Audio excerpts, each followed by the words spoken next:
হ্যাঁ চলিলাম পুরান বাড়ি নেতাজি চকের সামনে আর কি। কি হয়েছে তারা ভ্রাম্যমাণ চিকিৎসালয় থেকে তারা বিভিন্ন রোগের জন্য তারা ওষুধ ব্যথা ব্যথা জ্বর সর্দি কাশি পাশাপাশি কাশ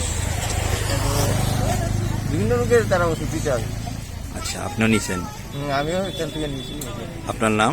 আমার নাম প্রান্তুষ সরকার।